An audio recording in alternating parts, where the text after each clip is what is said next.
Thanks everyone for tuning in and coming to this another event in this 1980s seminar series, which is organized by James Cooper, who's Associate Professor of History at the department at York St John University. I'm the head of the History Department at York St John. I'm Peter Whitewood. I'm hosting this particular talk chiefly because my research interests are in Soviet history, so there's lots of connections with the talk today. Just as more people are filtering in, just before we get going, we've got an hour for the talk and a Q&A.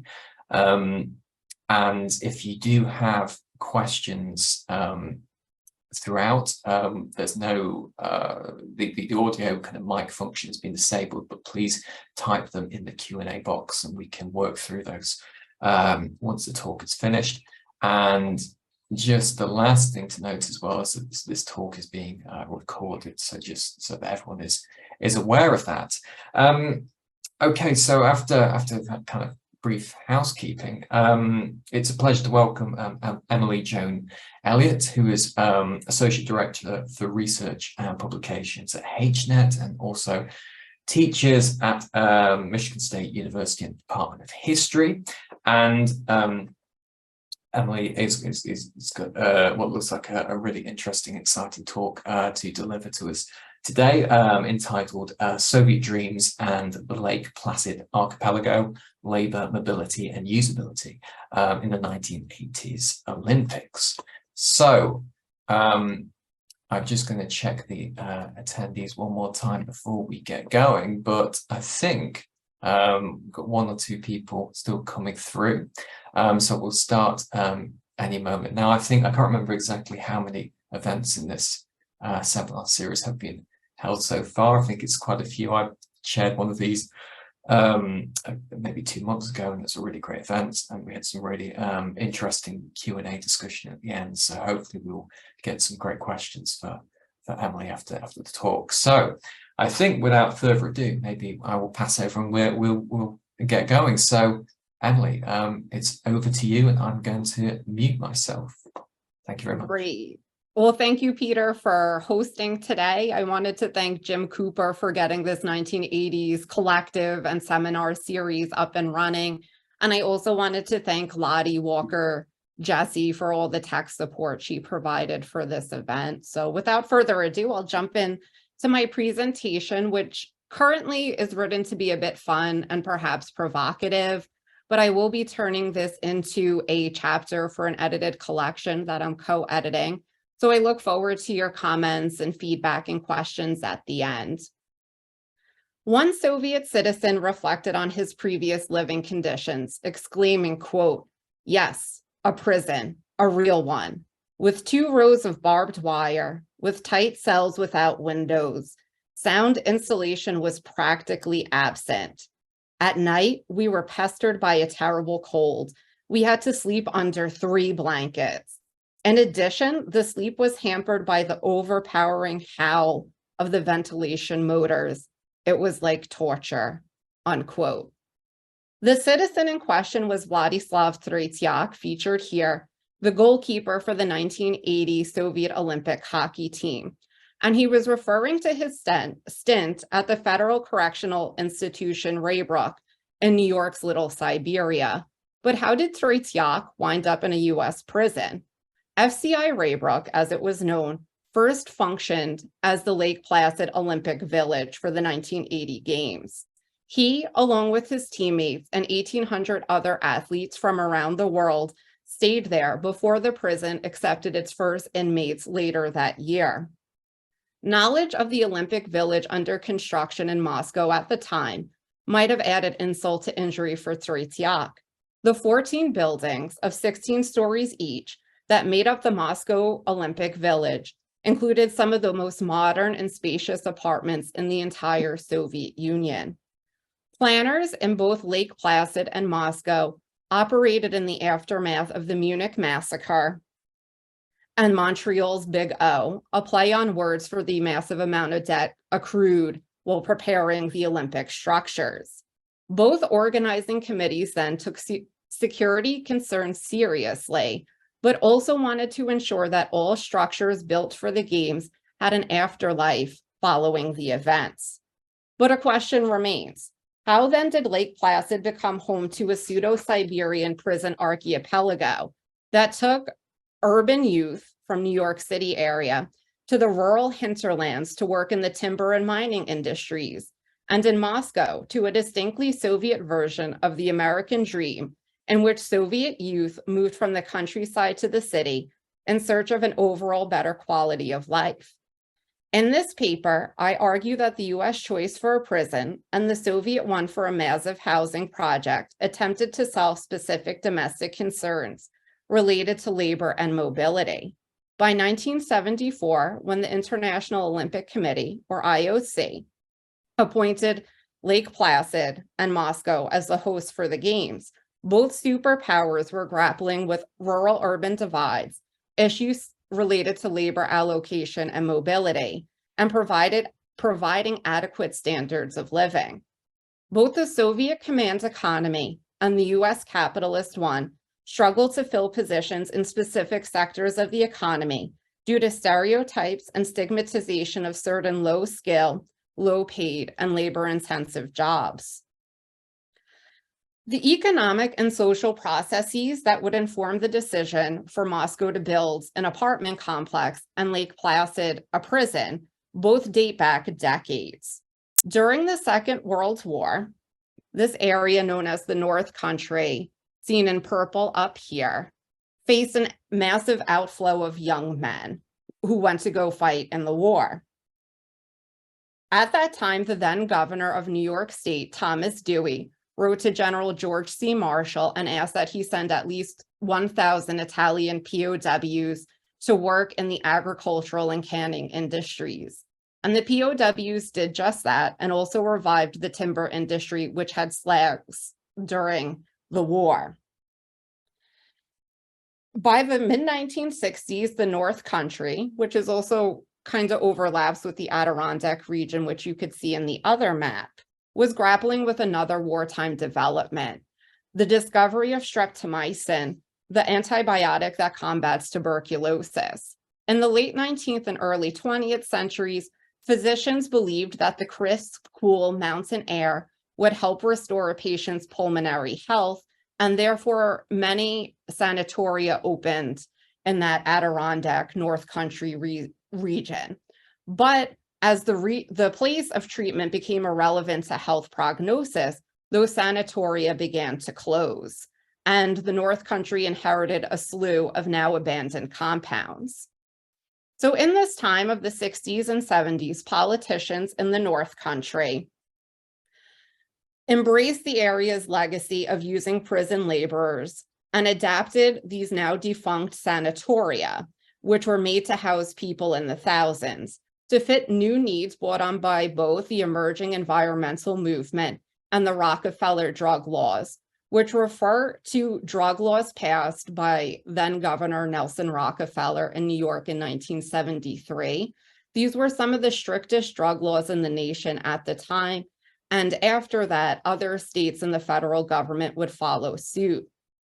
In 1977, the Raybrook Sanatorium, which had first been a rehabilitation center for tuberculosis patients and then became a rehabilitation center for women overcoming drug addiction, was then turned into Camp Adirondack, home of the, quote, camp men. According to the local newspaper, the Adirondack Daily Enterprise, these men were both students and workers. Although they had violated the laws of the state of New York, the article said that they should not be considered prisoners or inmates. The 197 men were young. The average age was about 25 years old. They were male, and they were almost all from urban origins in the New York City area. The director of the camp said, quote, "The camp is a stepping stone to a work release program in the city," unquote. As part of their rehabilitation, the camp men worked 7.5 hours a day and then attended 4 hours of classes at either the high school or community college level. Most worked with the New York State Department of Environmental Conservation and Logging, Wildlife Preservation, and the construction of hiking, skiing, and snowmobiling trails. The director further described the work as, quote, real rehabilitative projects. They, the campmen, do work which they know has value. But he also clarified this is the kind of work that wouldn't get done if they weren't here. So there within lies the conundrum that the members of the Lake Placid Olympic Organizing Committee considered when planning the Games. While some industries in the region had declined, unemployment and underemployment were serious issues in the region. The predominantly rural and white residents of the North Country also desired specific types of jobs that brought with them paid holidays, health insurance, and state pensions.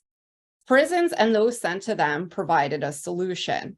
Low-risk prisoners from urban areas, who were predominantly non-white, provided a captive labor force for the physically demanding jobs in the logging and conservation industries, while those who lived in the North Country could become correctional officers and guards, which brought with it unionization and receiving the benefits of being an employee of the state of New York. And you could see here a picture of some of the sanatoria. So the Olympics provided an opportunity to bring this idea one step further. The residents of the village of Lake Placid had voted by referendum that all new structures built for the Olympics have a purpose for after the Games. The organizing committee chose 200 acres of Camp Adirondack, although not where the campmen were living and working, as the site for the Olympic Village. And they first pitched then establishing a new place for the North Country Community College, but they then determined that a village built to accommodate 1,800 athletes would be too big to serve as the community college. So the organizing committee then reached out to this man, Mario Cuomo, who at that time was the Secretary of State for the state of New York and later became governor in 1984. They wanted his help in negotiating their newest idea, the creation of a federal penitentiary. The Department of Commerce pledged $12 million to build the village, and the Department of Justice, which oversees the Federal Bureau of Prisons, pledged an additional $7 million to convert the village into a prison after the Games. The 4 years leading up to the Olympics did bring some jobs to the North Country and to Lake Placid, but it wasn't the boon residents had hoped for. The federal government mandated that 80% of workers for the Olympics be local, but they defined local as anything within a 90-mile radius of Lake Placid. Moreover, the unemployment rate really didn't change and still hovered around 12%, and those lucky enough to find employment were forbidden to strike. Instead of becoming a boomtown, Lake Placid became a site of controversy. The United Church of Christ and the United Methodist Church opposed the construction of FCI Raybrook, and they formed an organization called STOP, standing for Stop the Olympic Prison. They argued that the prison violated the Bureau of Prisons' own policy, which said prison should be built as close to the community as possible to allow those incarcerated to have easier contact with their family. But unfortunately, for the incarcerated and for STOP, Mario Cuomo's argument that FCI Raybrook would support prolonged economic development in the North Country won out. FCI Raybrook did more than bring 200 permanent jobs to Lake Placid, jobs that equated middle-class status, it's worth noting. It became the cornerstone of New York State's growing carceral system, its Little Siberia. The campmen who had built trails for the Olympics at Mount Van Hoevenberg were sent to Clinton Correctional Facility in Dannemora, New York, during the Games to make room for FBI agents, Border Patrol agents, and other law enforcement during the Games. But in order to accommodate this increased law enforcement presence in Lake Placid, the campmen lost what had made them unique in the first place, their relative freedom and integration into the community while incarcerated. I'm unsure if the campmen ever returned to Camp Adirondack. In 1981, Camp Adirondack became Adirondack Correctional Facility, a state-run medium security prison. And for the first time, it had a wall erected around its perimeter. This, of course, came in addition to FCI Raybrook opening as a federal penitentiary several months after the games came to a close. The pace of prison expansion only increased thereafter. Mario Cuomo, as governor, allowed the building of more prisons than had ever been built in the entire history of the state of New York. The Rockefeller drug laws that I mentioned and the ensuing federal laws sent primarily non-white urban youth to state and federal prisons in this little Siberia. While the white guards became unionized state employees, the prisoners with outside clearance worked on the farms of the North Country, some 6 to 8 hours away from their loved ones in New York City. If Lake Placid's Olympic Village is the story of unfree movement of inner city youth who had struggled with addiction or committed petty crime to rural areas to create middle-class jobs for the residents there, Moscow's Olympic Village is a very different story, all about the relatively free movement of youth from the countryside to the city in search of an overall better quality of life. This system also had its origins dating back decades. During the first 5-year plan, which spanned from 1928 to 1932, rapid industrialization and collectivization led to large-scale, widespread movement from the countryside to the city. Soviet authorities instituted an internal passport system, and here you could see the leader of the Soviet Union in the 70s or 60s, 70s, and 80s, Brezhnev's internal passport. But the internal passport allowed Soviet officials to remove so-called undesirables, such as wealthy peasants and other capitalist elements from the city, while preventing hyper-urbanization. Several months later, residents of regime cities, which were cities deemed to be strategically important to the Soviet Union, usually for economic or political reasons, these residents also needed to procure a domicile registration. That registration did more than legally record someone's address. It mediated access to employment, schooling, and social welfare provisions, and again, allowing the police to prevent undesirables or so-called undesirables from moving to the city. During World War II, the flow of migration reversed as many left the cities in the western part of the Soviet Union to avoid Nazi occupation. But following victory in 1945, those who had evacuated to the Soviet hinterland returned to the city, and not long after, many who had just lived in the countryside completely then moved to the city through organized labor recruitment for post-war reconstruction projects.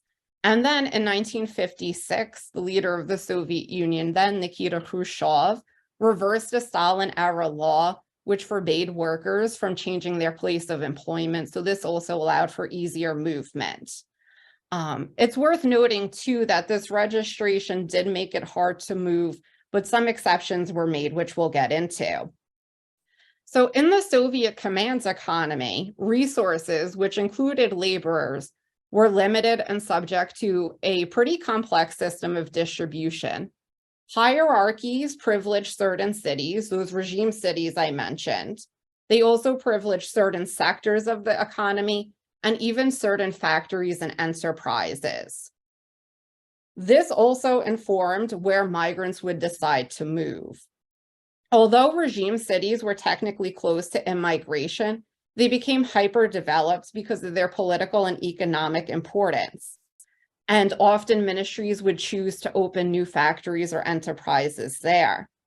In terms of those who wanted to move to the city, these cities offered more options for employment and education and leisure time and consumer goods, making them overall more desirable places to live.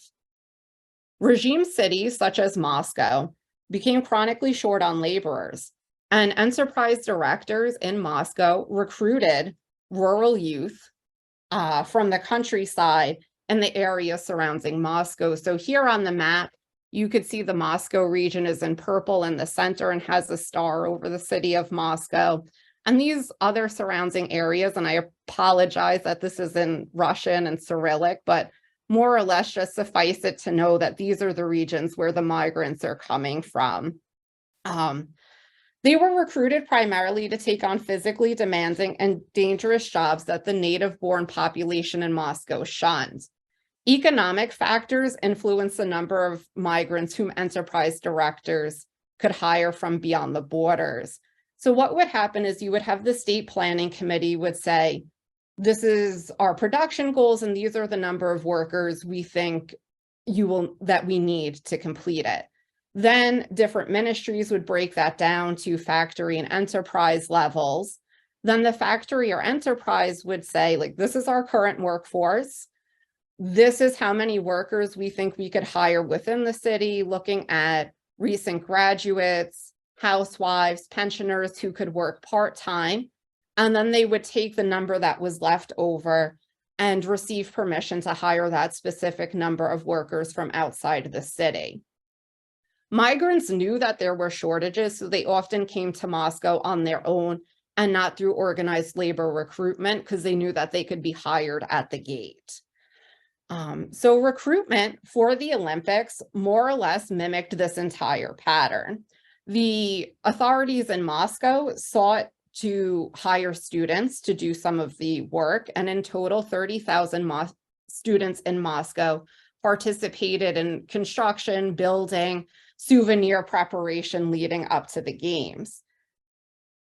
This began in 1976. We had Moscow saw an influx of migrants from elsewhere to help with the preparation for the Olympics. And all total, about 40,000 labor migrants came to Moscow in hopes that their contribution to the Olympics would provide them with a pathway to permanent residency in the capital. During the 1970s and even before that, youth from those regions that I pointed to on the map had been making their way to Moscow to work in those jobs that the factories couldn't fill.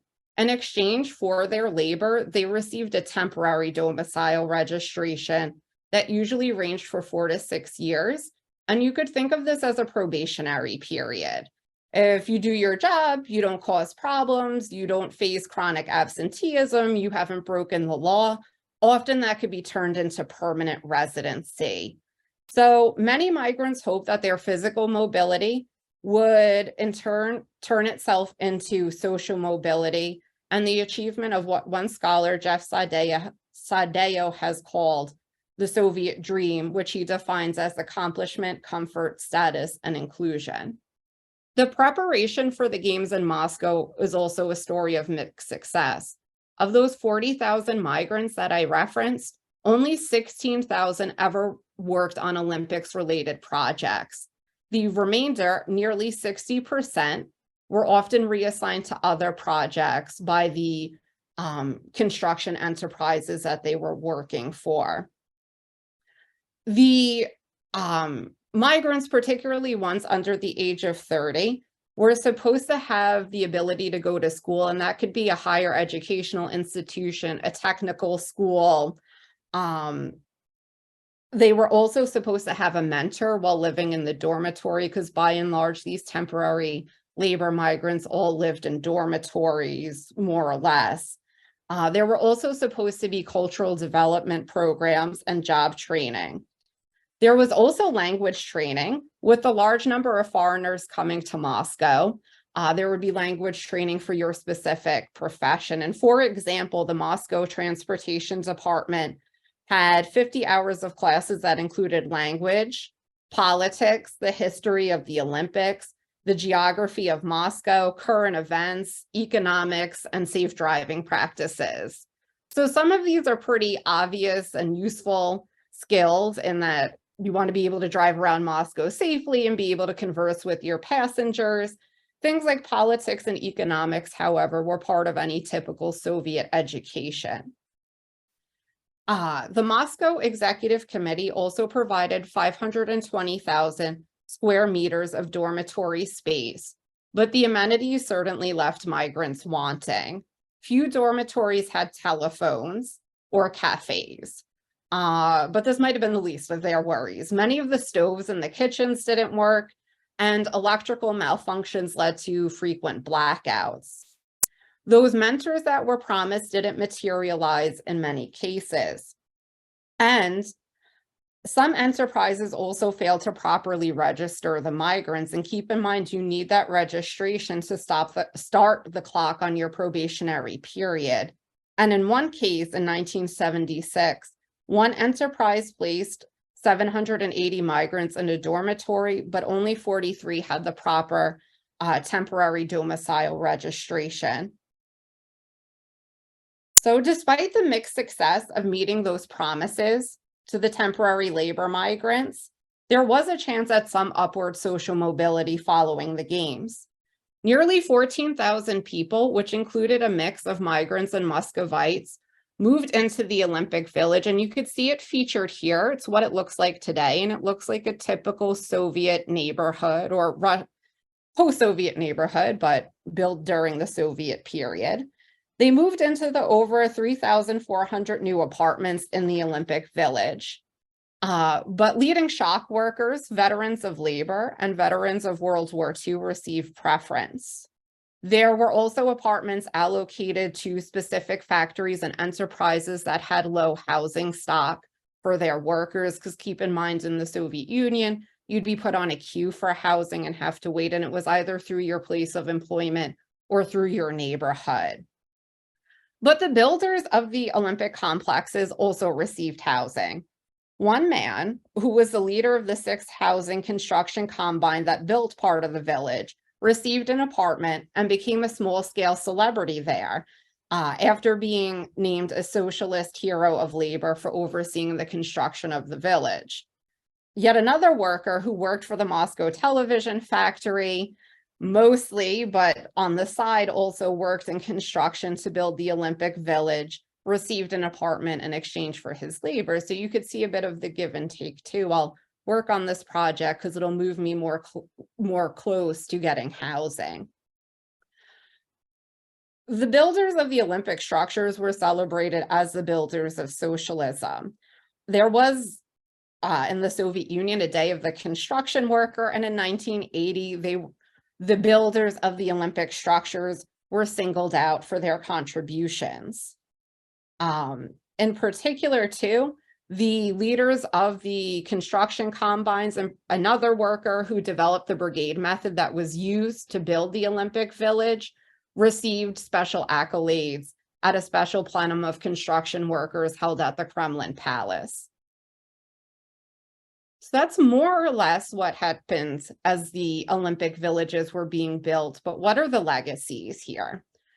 So in the United States, I would say that the Cold War clearly shaded memory. Most Americans remember the 1980 Lake Placid Games for the so-called Miracle on Ice, in which the US hockey team defeated the Soviet Union, and the US team eventually won the gold medal. The US led boycott of the Moscow Games after the Soviet invasion of Afghanistan means that there's not much popular memory in the United States about what actually happened during the games. From the Soviet perspective, a few newspaper articles at the time pointed out that had the Soviet Union turned their Olympic Village into a prison, the US media would have made much of that. While Muscovites share excitement about the arrival of foreigners in their city and a bit of nostalgia when they see the mascot bear of the games, Misha, a darker memory also comes to mind for some Russians. In preparation for the Olympic Games, the police cleared the city, again, if we think back to the 1930s, of so-called undesirables and targeted people who did not have the proper domicile registration. And if you didn't have the registration, you were moved 101 kilometers away from a regime city. During the Glasnost era, there was a film that focused on the struggle of those who were living in Moscow without proper documentation and their removal. But more recent Russian cinema has turned tragedy into comedy along the lines of the American TV sitcom Green Acres by focusing on an Olympic Village one located 101 kilometers away from Moscow and inhabited by former Muscovites who were forced to move away for the games and now live in a more rural area. But the games aren't only about popular memory. They're also about the legacy of these two systems. The Moscow Village is a symbol of a bygone era, which slipped away even before the end of the Soviet Union in 1991. The migrants who came to Moscow to prepare for the Olympics were the last cohort of ethnic Russian rural migrants from those regions that I showed you on the map. Essentially, Moscow had bled the countryside or surrounding countryside dry of its labor resources. In 1986, on the eve of introducing market elements to the Soviet economy, the Moscow city government pretty much tried to stop the inflow of migrants, and that didn't work. And as well, those cultural development programs, it's hard to quantify if migrants actually bought into them or what they made of them, but it did on some level provide places for them to meet colleagues or friends and learn about the city. Those fell away as the place of the party in the Soviet Union also was no longer central.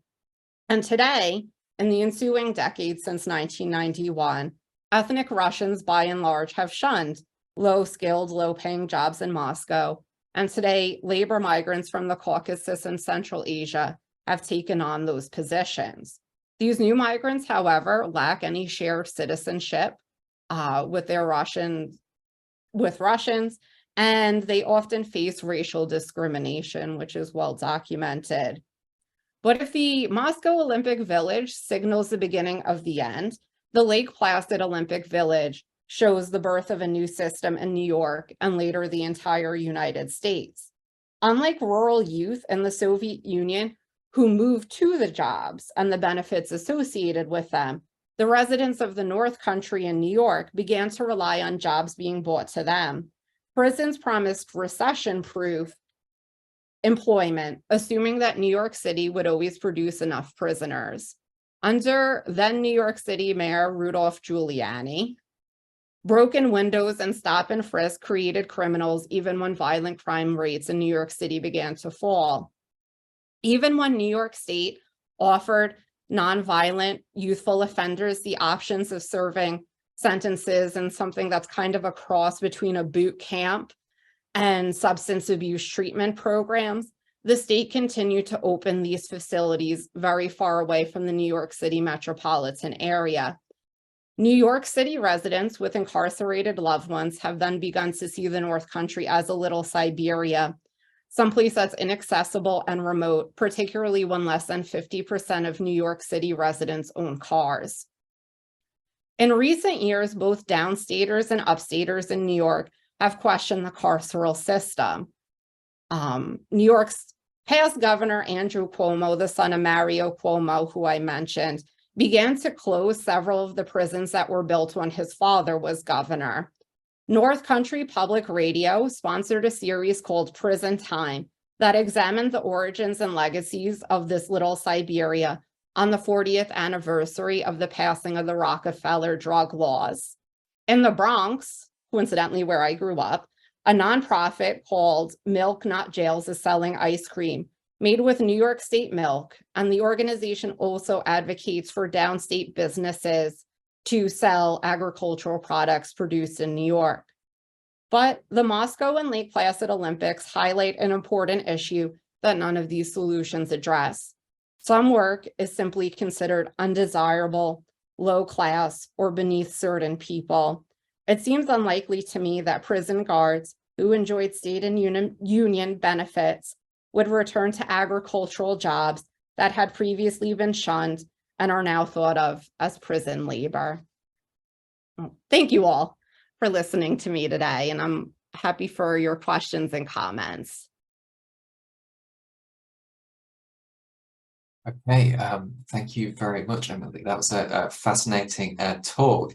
If anyone has any questions, feel free to type them into the Q&A box, and I'll read those out. That might be the easiest way to do things to begin with. So maybe while we're waiting for a few people to type some questions, maybe I'll start if you don't mind. Would you be able to say anything more about popular attitudes in the Soviet Union towards migration at the time when there's this kind of influx into Moscow for building, the Olympic Village? Because this is, as you said, a long history of internal passports, of kind of categorization of people by what was on their passport. The fact that some cities were regime and some weren't. So this seems to be something, it was a system in which people would be very familiar with, and not that they all bought into that, but it was kind of their kind of universe, as it were. And I wonder that, and you also said that modern day attitudes toward migrants in Russia, often racist attitudes and prejudice.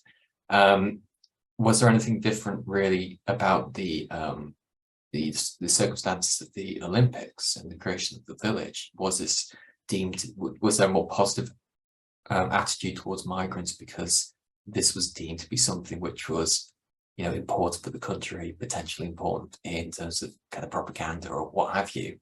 Or were things kind of more complex? Were there different types of attitudes, from what we can tell, towards this influx of migration? Sure. So my research begins in 1971, and I would say the attitudes towards migrants was not super positive. I remember one Russian woman I met being very surprised that the LEGACIES, as these migrants were known, were a group of people worthy of a dissertation being written on. Like, why are you studying the people who would sweep the courtyard, is what she said.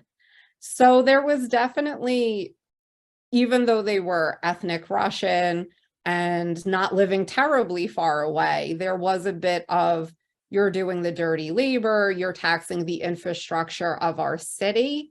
But the flip side is, because these migrants blended in, so to speak, and many of them then became permanent residents, they became Muscovites pretty quickly. So I think it became mixed.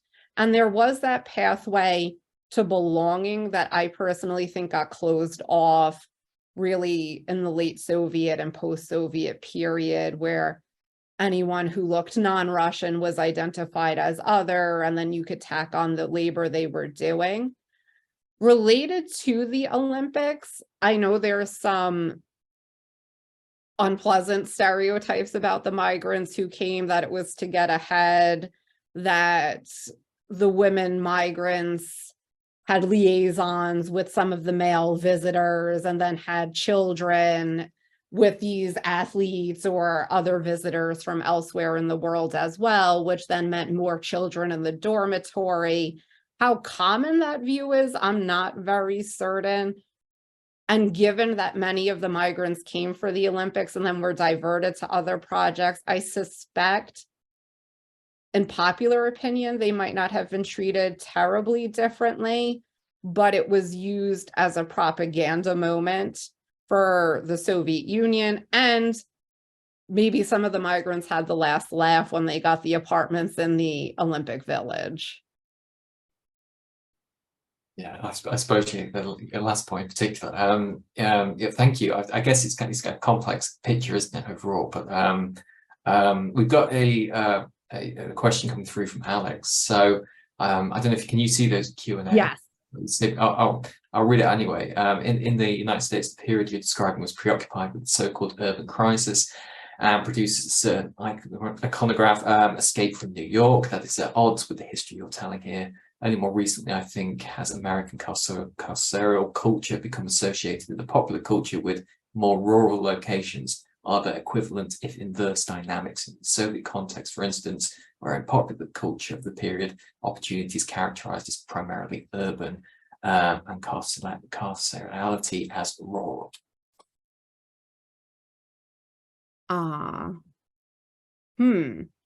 So let me parse this out here. Associated with more rural locations, or inverse dynamic in the Soviet context, for instance, where the popular culture of the period, opportunity is characterized primarily. Yes, so in this time period, and I appreciate you pointing out the kind of other trends going on. I'm not an Americanist. I do Soviet history, so I appreciate that.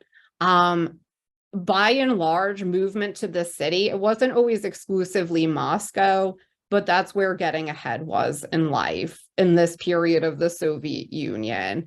You would have, if you lived in another part, you might go to St. Petersburg, you might go to another regional capital, you might even go to a mid-sized city, but it was definitely moving to the city. In terms of incarceration, that's something I would want to look into more, but I do think more or less it's thought of as being in more rural and remote locations, whether or not that's the actuality or thoughts of like where the gulags were located, which was often in extremely remote positions. I think that would be more or less kind of the popular conception of it. I'm not sure if I actually got to your question, Alex, but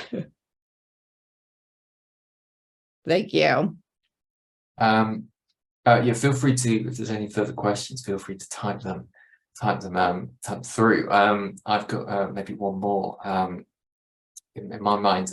Near the end, you talked about the kind of Soviet kind of response that, had they built a prison on the site of the Olympic Village, the reaction would be, as we maybe expect. Did they make more of that as a point? Because they've often looked for, different Soviet governments often looked for points where they could pressure the West, United States, and I wonder if that was something which became part of a propaganda thing, or was it just more of a comment at that place and time? I don't have evidence that more was made of it, in addition to it was a talking point here and there, but the possibility is too, other countries were critiquing this decision. Since writing this paper, I've also done a bit more archival research in New York, being most of my archival research had really been Soviet based. And there were complaints from other European athletes.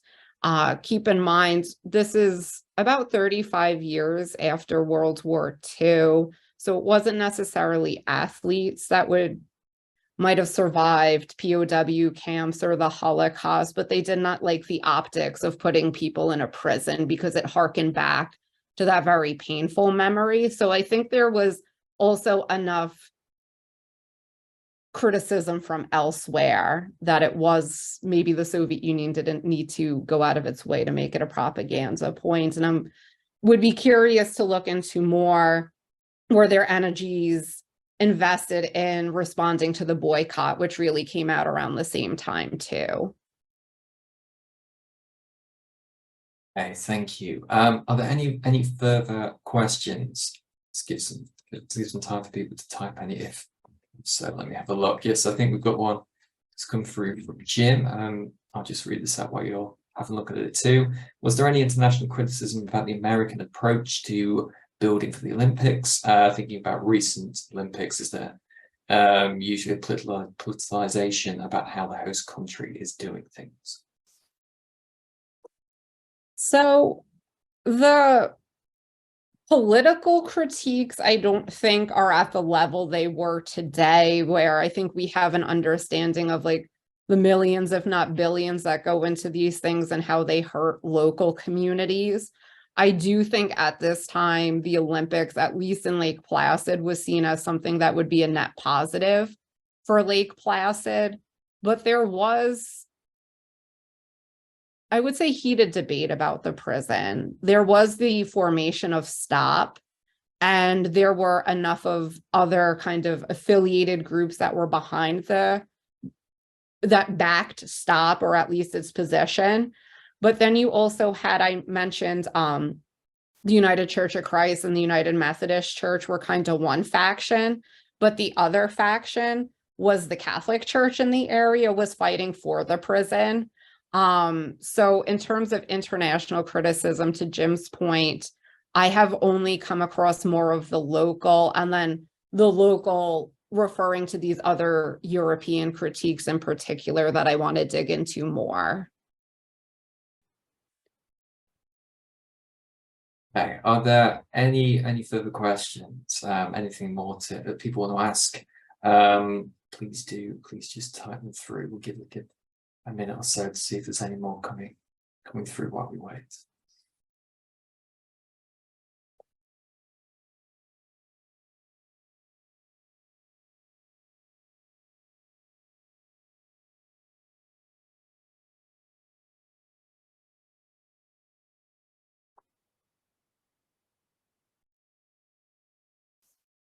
Yeah, if you've got another question, just type it through. But it may be that we may have got to the end of our questions, but we will give it a bit more time just in case. Yeah, I'll just say again, thank you everyone for showing up today. I do really appreciate it. Okay, we've got a question from Derek. We missed the beginning, apologizes, no problem, Derek. But wonders if the 1984 Olympics being quote unquote profitable hasn't added pressure since 1984 to have cheaper and thus more exploitable labor. That is a little beyond anything I could comment on. Beyond that, my dissertation, now my manuscript's in progress, looked at temporary labor migration to Moscow from 1971 to 2002. In the epilogue, I looked at preparation for the World Cup, and I'm not sure that was done in a budget-friendly manner, but in terms of exploitable labor, it does seem with every iteration of like the World Cup or the Olympics, there are more migrant laborers and more dying. I believe in preparation for the World Cup, about 60 or 70 migrants died in Russia. And obviously with Qatar, those numbers were, I believe, like around 2,000. So I think we see an uptick, certainly, in how laborers are being treated as, or being obviously exploited to the point of death. But I don't have the information for that longer trajectory beyond just that anecdotal information. I've maybe got one more question as well, which is, I guess, just kind of thinking about the bigger picture, perhaps, about mobility and also including things like social mobility, that in a way, I mean, you said this already, that Stalin era, early periods, year of the 5-year plan, first 5-year plan, characterized by lots of mobility, social mobility, movement from countryside to town. And I think that's very much kind of, that's been recognized for a long time, you know, since kind of Sheila Fitzpatrick, you know, 70s. But I was, you know, get the impression with kind of the Brezhnev era and mid to late Cold War that in a way there's not much mobility, particularly social mobility, because kind of the Communist Party is changing. It just seems to be, you're saying kind of a different side to this.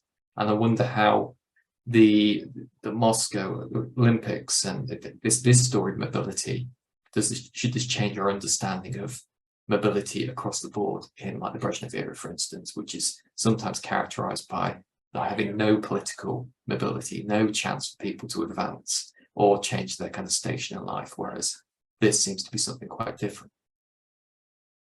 I think it's a mixed bag, but more positive than the typical narrative suggests. That I know in terms of just population growth, Moscow's population growth in the 70s and 80s was almost entirely by migration, but it became this kind of reinforcing cycle of, you know, in the 60s, 70s, you have people move to Moscow, they become permanent residents, they have a baby, they get the apartments, and they become Muscovites. But for every new Muscovite, you need more people to build apartments, you need more daycare workers, say, like you need more of everyone, you need transportation built to go out to the outlying neighborhoods of the city. So you bring in more migrants. And then they become, so it became, I think, as we move into the late 70s and early 80s, the physical mobility remains, but there's maybe more of a cap on what you could achieve in terms of social mobility.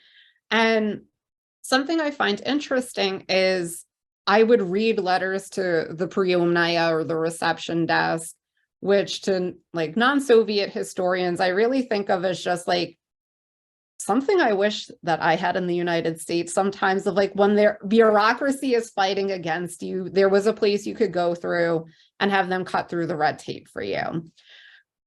With that being said, it's kind of two sides of the coin. You would see these complaints of I was promised an apartment in 1969 and I never got it, and it's 1979, like what's going on?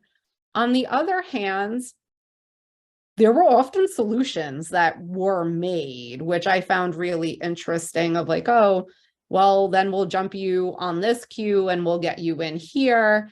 The Priomnaya also, in several cases, people squatted in apartments. They said that they were promised this apartment. They assigned it to somebody else, but the initial person who was promised would just move in. And a lot of times the Priomnaya would give them the registration to live in that apartment. So you might have winners, but I guess everything kind of the flip side is, well, if you're on that housing queue and someone then gets bumped to the top because of these other issues, and you're also, you know, waiting longer too for your apartment. Yeah, thank you. Yeah, it is a complex story, isn't it, in the round. Well, I can't see any further questions coming through in the Q&A box. So unless anyone's got anything they want to add last minute, I guess that we might kind of start drawing this to a close. So thank you again to Dr. Elliott for this fascinating talk. It's really kind of interesting comparative history, and thanks for the questions which have come through. I think it's been a good discussion, and good luck with, did you say it's an edited collection which you're Thank you. So that, good luck with that. I think it'd be a fascinating piece of work. And so I guess all that leaves for me to do is to, I can't see any further questions, so I might bring the webinar to a close. Once I press the leave button, that'll kind of do that, and it will I think kick people out immediately. So thank you again. Thank you for coming to this series. I think it's been another successful talk in this series on 1980s. So thank you. Thank you.